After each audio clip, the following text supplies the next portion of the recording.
C'est la suite et la seconde partie des Sartois du Web, toujours en simultané sur Twitch. Vous pouvez poser toutes les questions que vous voulez à mes invités qui sont avec moi en plateau. On va parler d'intelligence artificielle et d'alternance cette semaine avec mes deux invités. Comment ça va ce soir ?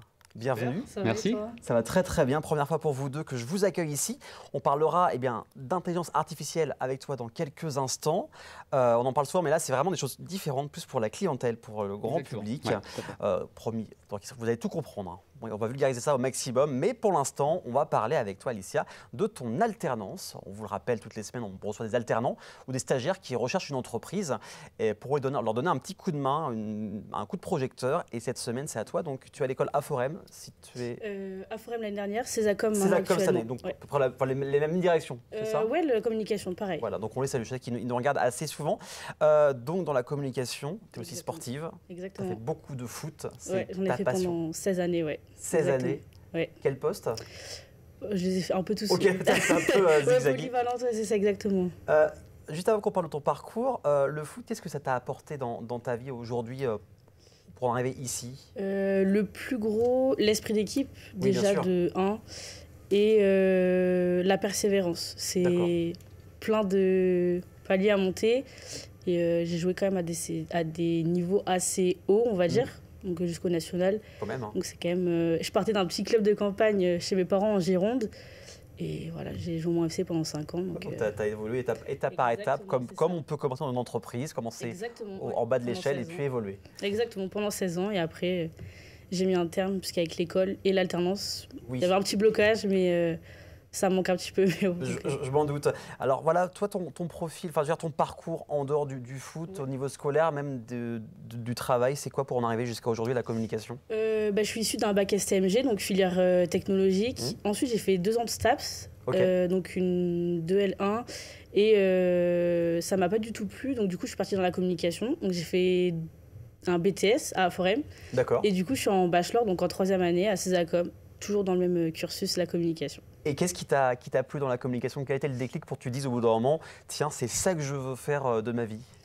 Déjà la créativité et ensuite ne pas faire tout le temps les mêmes choses. Enfin, c'est pas redondant et on est libre de faire ce qu'on veut, donc c'est vraiment cool. Donc vraiment couteau suisse, on voit ton portfolio que tu nous as envoyé aussi. Est-ce que tu as déjà eu des pistes, des entretiens pour ton alternance ? Oui, des pistes, oui. Entretiens, un petit peu, mais rien de concluant. D'accord. Donc c'est pour ça que je suis là ce soir. Exactement. Tu as une date butoir ? Avril. Avril, donc ça reste un petit peu de marge, mais il faut quand même surveiller la date de près, donc il reste 3 mois. Donc tu es fan de sport, tu as fait beaucoup de football. Tu as un univers ou un domaine dans la communication où tu voudrais aller, où tu es vraiment ouverte à tout type de... Là actuellement, et pour mes études en général, je suis ouverte à tout. D'accord. Après, moi, j'aimerais bien me spécialiser dans le sport, parce que c'est ça qui m'anime au quotidien. Mais là, actuellement, ouverte à tout. Voilà, quand il reste 3 mois, j'imagine qu'on ne fait pas la difficile. Ouais, non, on ne fait pas la difficile. Mais s'il y a du sport, c'est très bien. C'est très bien, c'est un bon point. Mais... Donc, on va faire un tac au tac. Donc, c'est des questions très simples qui sortent un peu de l'ordinaire que tu peux avoir. On va faire des questions assez simples et rapides. Si tu avais un pouvoir ou un super pouvoir, ce serait lequel ? Et surtout, pourquoi celui-là ? Lire dans les pensées des autres. Parce que j'aime bien savoir ce que les gens y pensent. C'est bien pour les clients en communication, ça. Comme ça, on saurait directement ce que veulent les clients. C'est ça, exactement. Quel est pour toi ton réseau social préféré ? Instagram. C'est le plus complet. Et... Voilà. Ça ressort beaucoup. Hein. Si tu pouvais être un personnage imaginaire, ça peut être des comics, mangas, films, séries, jeux vidéo, ce serait lequel ou laquelle ? Spider-Man, parce qu'il se balade partout sans trop de difficultés. Ouais. Quelques difficultés quand même, mais ça va. Voilà, c'est allié la vie pro de Spider-Man et perso de Peter Parker, on en parle même pour les super-héros. Quel est le meilleur conseil qu'on t'ait donné dans la vie, qui a pu te servir soit dans ta vie personnelle ou dans ta vie professionnelle ? La persévérance, ça revient beaucoup. Avec le sport, ça a dû, je pense. Avec le sport, et puis c'est vrai qu'à la recherche d'alternance, faut persévérer parce qu'il y a beaucoup de candidats et donc il faut se démarquer des autres. Évidemment, la chose qui t'apaise le plus ? La salle de sport, j'aime bien. Ça défoule. Ouais, ça défoule, exactement. Et la chose qui t'énerve le plus ? Les bouchons. Je déteste ça. Ouais, normal. Puis là, en ce moment, Le Mans, c'est pas. Avec plus de travaux partout, c'est pas simple. Et pour finir, est-ce qu'il y a un endroit où tu te sens bien ? Peut-être la salle de sport, le terrain de foot, ou même chez toi ? Ouais, la salle de sport, le terrain de foot, mais être avec mes amis, voilà. Partager des bons moments, ça va.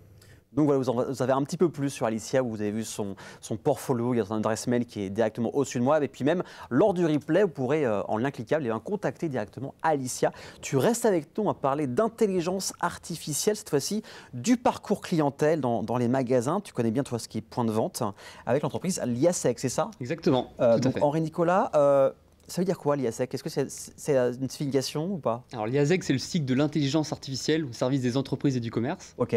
Donc on voulait un nom d'entreprise qui voulait dire quelque chose. Donc on a trouvé l'IASEC. Et puis bien sûr, il y a les lettres IA dedans, IA pour, ce qui permet à nos prospects de savoir assez rapidement ce qu'on fait. Ok. Donc voilà l'origine du nom. C'est vrai que l'IA, on en parle au niveau grand public depuis environ un peu plus de 2 ans maintenant avec ChatGPT. Toi, l'IA, tu t'y intéresses depuis combien de temps? Avant ces 2 ans Combien de temps? Ça fait... j'étais encore étudiant, donc ça devait, oui, à peu près faire 2 ans, ouais. Au grand boom de ChatGPT, là où on en a parlé le plus. Et c'est là que déjà j'ai compris ce qu'était vraiment l'IA. Je m'y suis intéressé et c'est là qu'aussi a émergé des idées avec notre service qu'on propose chez l'IASEC. Et c'est de là qu'émerge notre projet et notre entreprise. Donc tu es le co-créateur de l'IASEC. Vous êtes combien à avoir mis en place ce petit bébé-là? Alors pour le moment, on est 2 cofondateurs. D'accord. Et donc on a un 3e associé qui va nous rejoindre très bientôt, d'ici le 21 janvier. Donc Eva et moi-même, on a cofondé la start-up il y a maintenant 5 mois. Okay. Et donc Serge va nous rejoindre le 21 janvier, qui lui va être beaucoup plus sur l'aspect technique. Okay. Puisque jusqu'à maintenant, on a développé un prototype qui est commercialisable. Et donc lui, il va vraiment développer encore l'IA, faire évoluer en fait le produit de base. C'est ça. Alors pour les gens qui ne connaissent pas grand-chose à l'IA, et surtout sur ce produit, qu'est-ce que c'est exactement? Alors j'ai vu, il y a des vidéos que tu nous as envoyées. C'est un peu comme déjà des chatbots qu'on peut trouver sur différents sites de e-commerce. On est à peu près sur le même principe, mais c'est quoi le petit truc en plus par rapport aux autres? Alors déjà, il y a plein de formes d'IA. Nous, oui. c'est une forme parmi d'autres. Nous, c'est l'IA générative. Donc, c'est-à-dire que l'IA générative, c'est soit génération de texte ou d'image. Nous, en l'occurrence, c'est pour le moment uniquement de la génération de texte.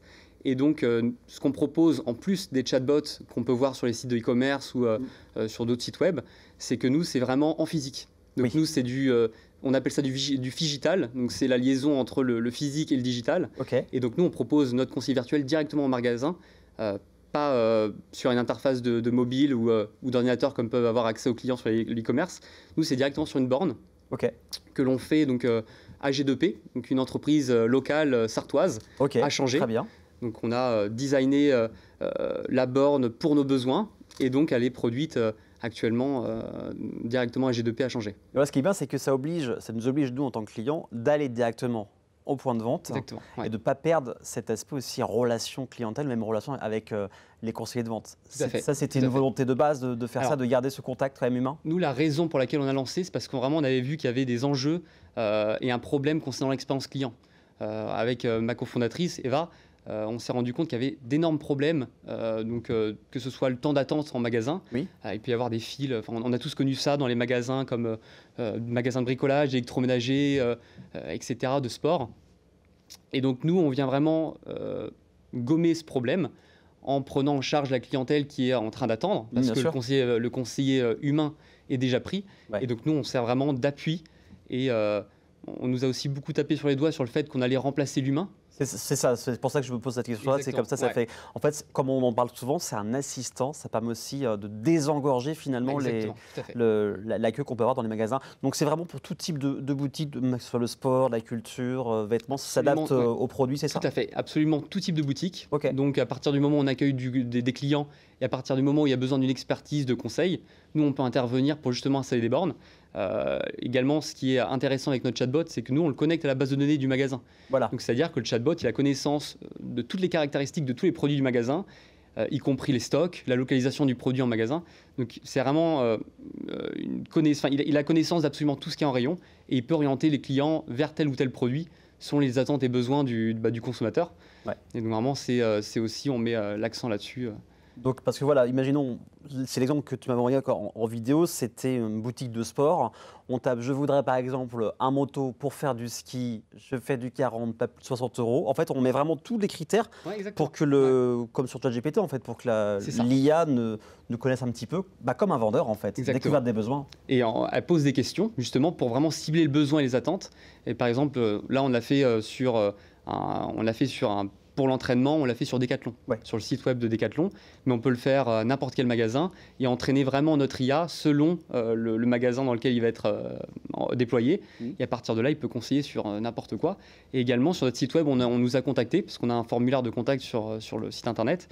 Et on peut déployer pas seulement dans les grandes surfaces spécialisées, mais aussi en médiathèque, puisqu'il y a justement une médiathèque dans l'Auvergne qui nous a qui nous a contactés. Donc médiathèque, office du tourisme, etc. Tout ce qui a un stock en fait finalement. Exactement. Tout ce qui a un stock ou besoin d'un conseil. Donc, en Sarthe, il y a déjà eu des boutiques qui t'ont contacté, qui vous ont contacté? Contacté, oui, mais pour le moment, on n'a pas encore déployé.